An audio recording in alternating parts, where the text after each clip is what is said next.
It sounds like a diplomatic dispute conjured by a wheel of fortune.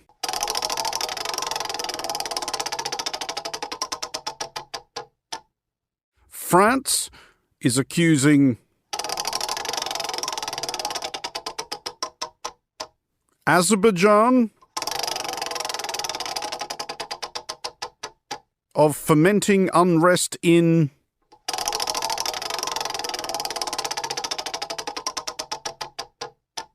New Caledonia? This unlikely spat is, however, very much happening. France's Interior Minister, Gérald Darmanin, perhaps seeking to forestall the obvious follow-up, gravely asserted that this isn't a fantasy, it is a reality. By way of retort, Azerbaijan Foreign Ministry spokesman Ayhan Hajizadeh harumphed, "We refute any connection between the leaders of the struggle for freedom in Caledonia and Azerbaijan." Which, to be fair to France, does sound like the sort of thing you might say if there is, in fact, a connection between the leaders of the struggle for freedom in Caledonia and Azerbaijan. We will return presently to the diverting question of why Azerbaijan on the southwestern Caspian Sea would be stoking a rebellion in New Caledonia in the southwestern Pacific Ocean, given that there is, and we checked, fully 13,793 kilometres between their respective capitals, Baku and Noumea. Seriously, flying between them would take like 40 hours. You'd have to change into Tbilisi, Dubai and Sydney. But we should look first at why New Caledonia is of such interest to France, whose capital is even further from Noumea than Baku, also about 40 hours change in Helsinki and Singapore.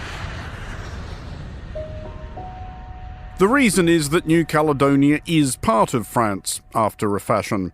France helped itself to the archipelago in the 1850s, and for the next several decades dumped convicts there, as the UK had been doing in Australia. The relationship between New Caledonia and France since has not always been easy, but in 3 referendums within the last 6 years, a condition of a late 90s accord which gradually transferred more powers to local government, New Caledonians have rejected the opportunity of becoming a sovereign nation and chosen to maintain the connection with France. There is arguably an asterisk next to the last of these votes, as pro-independence types boycotted, claiming that it shouldn't have been held amid a nasty COVID-19 outbreak. Nevertheless, New Caledonians remain French citizens, returning representatives to Paris and even, rather quaintly, voting in EU elections. President Emmanuel Macron visited New Caledonia as recently as last year. As this explainer goes to air, he has made an impromptu return. Still no small undertaking, even if you do have your own plane.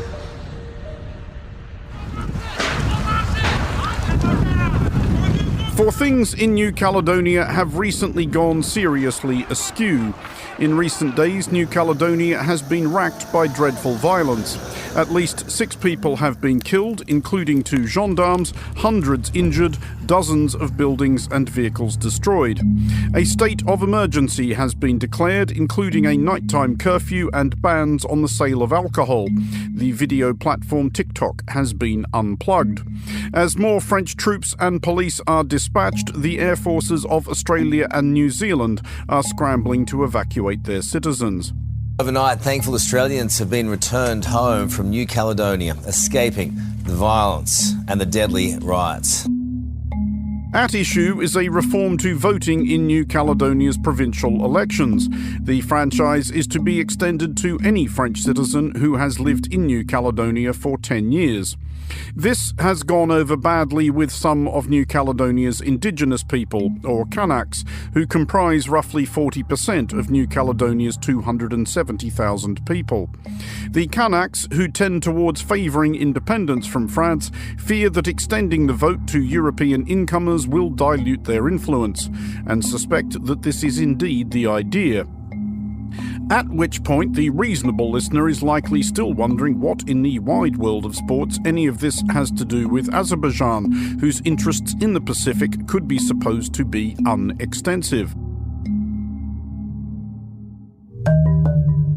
However, it is not completely impossible that Azerbaijan is taking the opportunity to cause France trouble a long way away for reasons closer to home. France has in general been a good friend to Azerbaijan's neighbour and rival Armenia. Last year, France was notably critical of Azerbaijan's ethnic cleansing of the Armenian enclave of Nagorno-Karabakh. Azerbaijan, said President Macron, seems to have a problem with international law. By way of rebuke, Azerbaijan's President Ilham Aliyev has teed off repeatedly at France, accusing Paris of outrageous neo-colonialism, which is, to be clear, the worst kind of neo-colonialism, among other malfeasances. Last year, Azerbaijan invited separatists from several French territories to a conference in Baku and formed something called the Baku Initiative Group, whose mission statement declares support for, as it puts it, French liberation and anti-colonialist movements. Judging by footage of the disturbances in New Caledonia, delegates were also given Azerbaijani flags to wave once back home, building barricades and setting fire to things. France also complains of a social media disinformation campaign targeting New Caledonia and operated from Azerbaijan, and honestly it would be more surprising if there wasn't one, as such enterprises cost beans to run and are as effective as the human capacity for believing what it wants to be true is eternal. It is also doubtless the case that nationalist grievance is no harder to stir up in New Caledonia than it is anywhere else.